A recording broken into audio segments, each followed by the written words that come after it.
요새 저도 그냥 매일 조금씩 사고 있어요. 우리 주가가 올해는 상대적으로 좀 많이 떨어지고 있거든요. 다른 네. 나라보다 평균보다 지금 더 많이 떨어지고 있어요. 그런데 왜 우리 주식을 팔 것인가? 이런 식으로 세계 경제가 나쁘면 한국 경제가 먼저 타격을 입을 것이다. 4월 말로 갈수록 매도세는 좀 줄어들 것 같습니다. 예. 그래서 이제 외국인들이 도대체 한국 환율을 어떻게 전망하는가? 네. 5월 3, 4일에 FOMC에서 회의가 결정되면 아마 불확실성이 해소되면서 저는 떨어지려고 보고 있어요.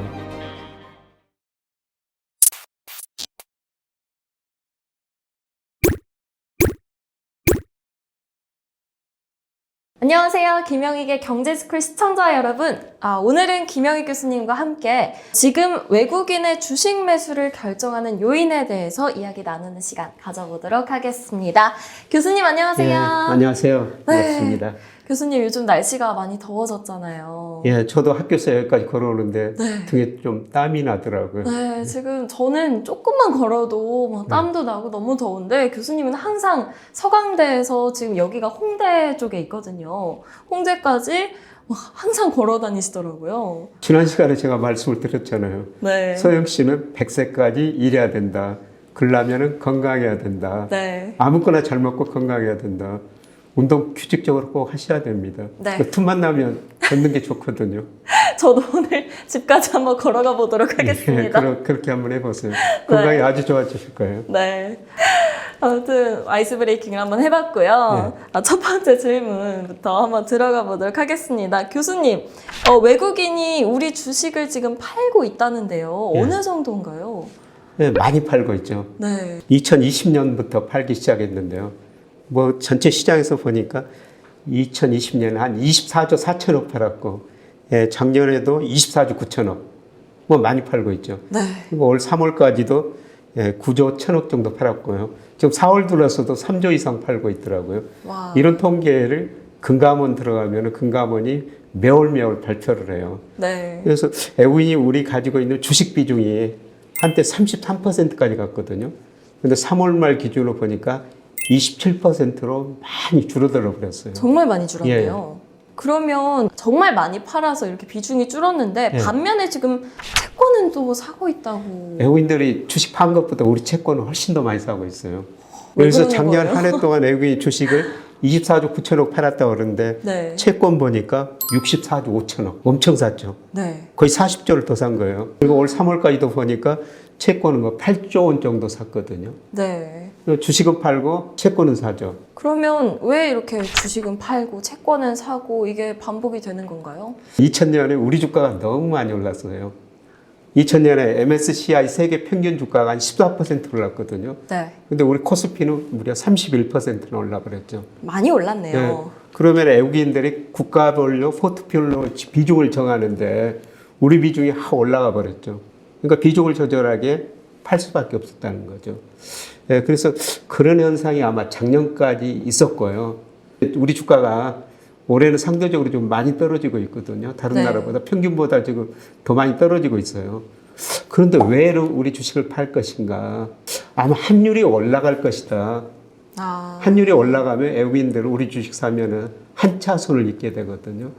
그래서 환율 때문에 지금 팔고 있지 않느냐 그런 생각이 들고요. 네, 그 다음에 우리나라가 수출 의존도가 굉장히 높은 나라거든요. 네. 우리 수출이 GDP에서 44%나 차지해요. 우리 수출이 높으니까 지금 전 세계적으로 지금 스태그플레이션 이야기가 되고 있지 않습니까? 물가는 오르고 경기는 둔화되는 모습. 최근에 이런 세계 경제 문제가 존재했었는데요. 러시아 우크라이나 전쟁을 일으켰지 않습니까? 그러다 보니까 각종 원자재 가격이 오르고 그 다음에 경제 성장률은 더 떨어지고 물가는 더 올라버리거든. 우리 경제 대의존도가 높기 때문에 이런 식으로 세계 경제가 나쁘면 한국 경제가 먼저 타격을 입을 것이다. 아마 외국인들이 이런 기대를 가지고 올해도 계속 파는 것 같습니다. 근데 왜 채권을 그렇게 사느냐? 우선 우리 정부가 상당히 건실하거든요. 우리 정부 부채가 GDP 대비 작년에 한 46% 정도 돼요. 네. 그런데 뭐 선진국 120% 넘거든요.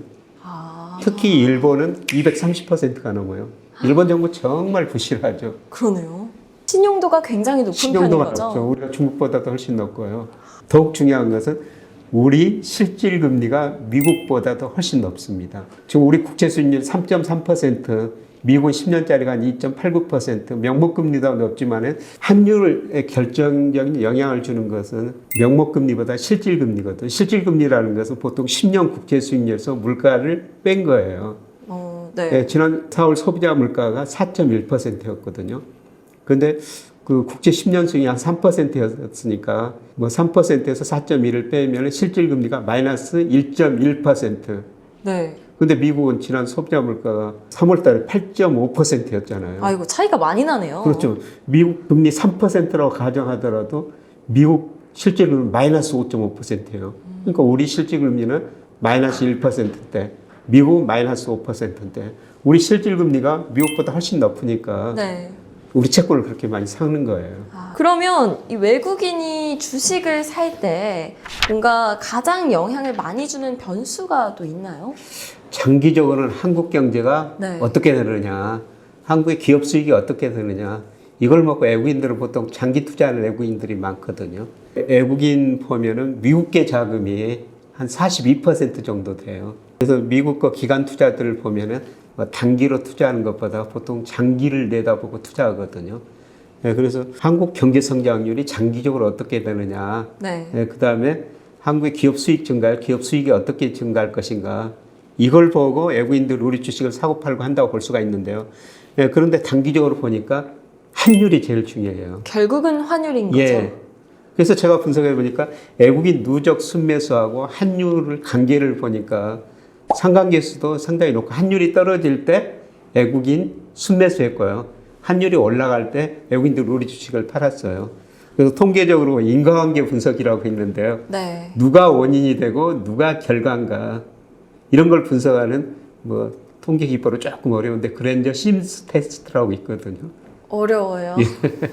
저희 학교에 계량경제학 공부하다 보시면 그런 이야기가 나올 텐데 이거로 인과관계를 한번 분석해 봤어요. 네, 그랬더니 환율이 떨어질 때 외국인이 샀다. 환율이 외국인 순매수에 더 영향을 줬다는 거죠. 물론 환율이 떨어지면 외국인이 사고 또 외국인이 사면 우리나라 돈이 돌아가지고 또 환율이 떨어지고 이런 관계는 있지만은 누가 더 먼저냐, 뭐 닭이 먼저냐, 알이 먼저냐 이런 거 논쟁도 있습니다만은 네. 이걸 분석해 보니까 환율이 먼저예요. 환율이 환율이 떨어지게 되면은 외국인들이 주식을 산다는 것이죠. 아, 요즘 환율 계속 높아지고 있잖아요. 그렇죠. 뭐 환율이 얼마 전에 1,050원까지 떨어졌었거든요. 네. 그런데 최근에 그 1,240원까지 올랐지 않습니까? 외국인이 환율이 오른다고 미리 생각한 거예요. 그래서 한국 주식을 계속 팔았죠. 네. 지금도 뭐 계속 팔고 있고요. 예. 그리고 지금도 환율이 조금 더 오를 수가 있다. 아, 그러니까 환율이 좀 오를 수가 있는 거는 지금 5월 3일, 4일 FOMC가 열리잖아요. 네. 그래서 미국이 빅 스텝을 단행한다는 거거든요. 그러니까 보통 보면은 금리를 0.25%포인트씩 올렸는데 이번 5월 3, 4일 FOMC에서 0.5%포인트 올리고 또 경우에 따라서는 양적 긴축을 한다는 거죠. 양적 긴축이라는 게 뭐 잘 아시다시피 연준이 가지고 있는 채권을 그냥 은행들한테 팔고 돈을 환수한다는 것입니다. 네, 그러면 미국 금리가 오르고요. 네, 그래서 달러가 강세로 가니까 원화 가치는 상대적으로 떨어질 것이다. 그래서 아마 5월 3, 4 무렵까지는 환율이 더 오를 수가 있어요. 그 1240원까지 오르다가 뭐 1230원 안팎에서 움직이고 있는데 환율이 더 오를 수가 있거든요. 네. 환율이 오른다고 생각하면은 외국인들이 주식을 안 사죠. 그래서 계속 지금 4월에도 거의 3조 원 이상 지금 팔고 있는 거거든요. 그럼 4월 달에는 계속 외국인이 매도세를 이어가겠네요. 예, 4월 뭐 5월 초까지는 매도세가 이어질 텐데 근데 갈수록 4월 말로 갈수록 매도세는 좀 줄어들 것 같습니다. 예. 그래서 이제 외국인들이 도대체 한국 환율을 어떻게 전망하는가. 네. 예, 그거는 알 수가 없는 일인데 예, 제가 블룸버그 컨센서스를 4월 거 최근 거 보니까 연말에 한 1180원 정도 전망하고 있거든요. 그러면 지금 1230원, 40원이니까 네. 1180원으로 떨어진다고 생각하면은 외국인들이 이제 주식을 사게 되겠죠. 아, 그래서 사실 제가 뭐 4월 주가 떨어집니다. 4월까지 조정 보입니다. 근데 5월 이후로는 주가 오릅니다. 근데 5월 이후로 주가 오를지 안 오를지는 사실 저도 잘 모르죠. 그렇죠. 네, 그런데 그 제가 가지고 있는 모형의 뭐 일평균 수출이나 다른 모형으로 하면은 5월부터 주가가 오르거든요. 결국에는 5월 3일, 4일 이즈음에 이제 FOMC 회의가 있은 이후에 좀 뭔가 불확실성이 해소가 되면 그렇죠. 그 다음에 외국인들이 매수세로 돌아섰을 경우에 예. 이제 주가가 오르게 되는 그렇죠. 거죠. 5월 3, 4일에 FOMC에서 회의가 결정되면 아마 불확실성이 해소되면서 저는 달러 가치가 좀 떨어지리라고 보고 있어요. 달러 가치가 떨어지면 원화 가치가 상대적으로 오를 것이다. 네. 예, 그리고 우리나라 환율을 결정하는 여러 가지가 있는데 가장 중요한 게 우리나라 원달러 환율은 미달러로 표시되니까 지금 달러 가치가 뭐 달러 지수가 100이 넘었지 않습니까? 네. 그 달러 가치가 오르니까 원화 가치는 떨어질 수밖에 없죠. 예, 그런데 저는 미국의 배의 불균형이 워낙 심화됐기 때문에 미국 거 대부채가 18조 달러가 넘었어요. GDP 대비 79%. 와. 이게 다른 나라 같으면은 그 나라 외환위기 가야 됩니다. 근데 미국은 기축통화 때문에 이게 견디고 있거든요. 근데 대부채가 워낙 많기 때문에 계속 달러 가치가 강세로 갈 수는 없어요. 제가 나중에 왜 달러 가치가 장기적으로는 떨어져야 하는가 그런 것도 한번 말씀드리겠습니다만은 아마 FOMC 끝나면은 달러 가치가 네. 좀 떨어지고 원화 가치가 오를 겁니다. 그리고 우리나라 환율을 결정하는 게 중국 위안화예요. 우리 수출 중에서 중국 비중이 25%고요. 국제 결제은행에서 한국의 실질 실효환율, 적정환율을 계산하는데 중국 비중이 33%입니다. 미국 비중 14%밖에 안 돼요. 오히려 중국에 더 영향을 많이 그렇죠. 줄 수도 있겠네요. 예. 그런데 달러 가치가 최근 오르고 있는데도 중국 위안화 가치는 6.36에서 거의 꼼짝 않고 그대로 있어요.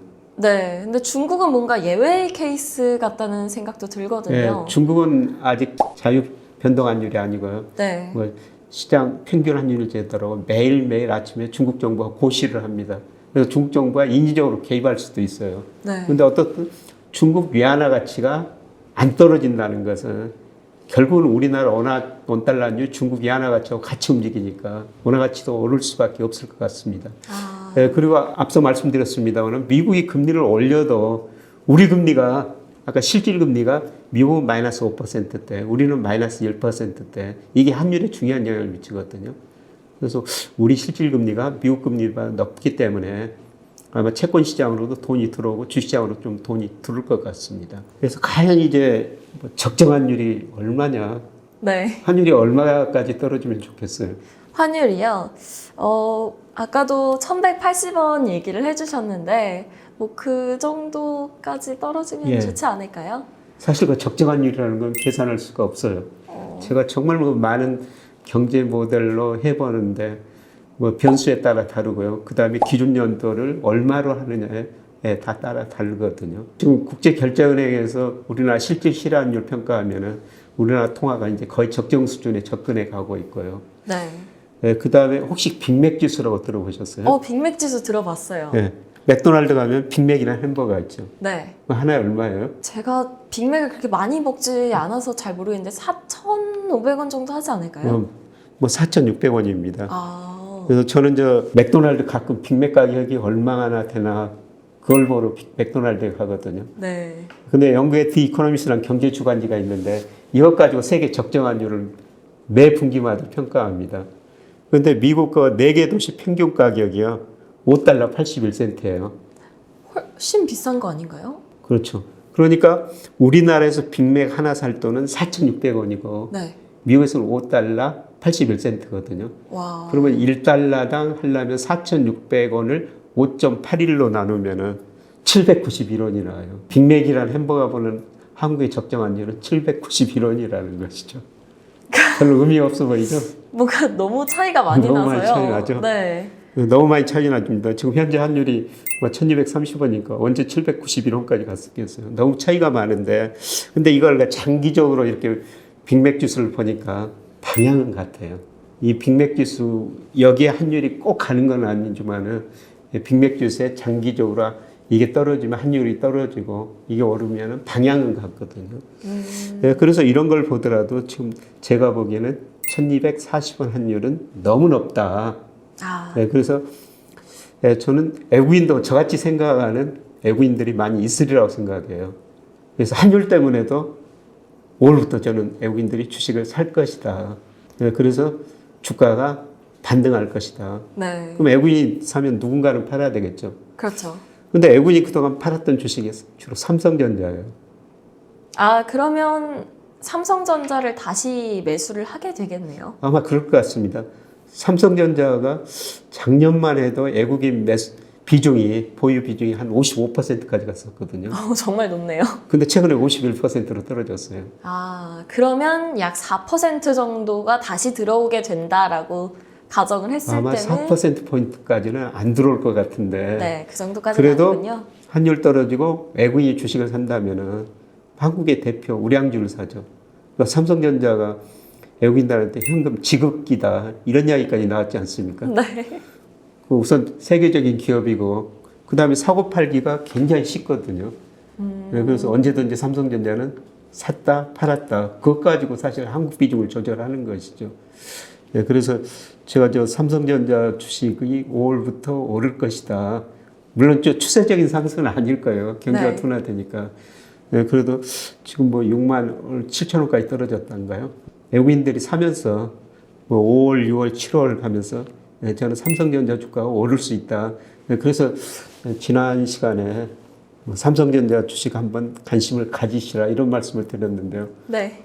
요새 저도 매일 조금씩 사고 있어요. 아, 조금씩 이제 좀 사놔야지 예, 이제 5월, 6월, 7월로 가면서 서서히 이제 오르게 되는. 예, 매일 조금씩 계속 사고 있습니다. 아, 예, 제 전망이 틀릴 수도 있는데요. 그러니까 언제까지 사야 되나요?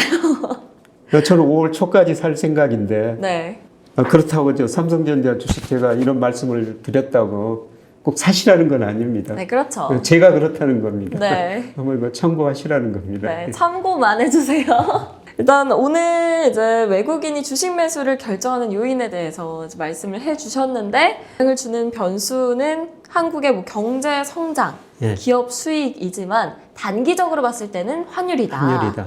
그래서 이 환율이 지금은 좀 달러가 강세를 보이고 있기 때문에 외국인 분들이 매도세를 계속 이어가고 있는데 5월, 6월 들어서는 이제 매수세로 돌아설 가능성이 있다라는 말씀이신 거죠? 예, 그래서 주가가 반등할 수 있다. 아, 예, 네. 한국의 대표적인 1등 우량주 중심으로 반등할 수가 있다. 네. 예, 그렇게 보고 있습니다. 네. 오늘 이제 환율 전망까지 말씀을 해주셨는데요. 다음 시간에도 더 많은 경제 이야기들로 찾아뵙도록 하겠습니다. 오늘 정말 많이 배웠습니다, 교수님. 감사합니다. 예, 고맙습니다.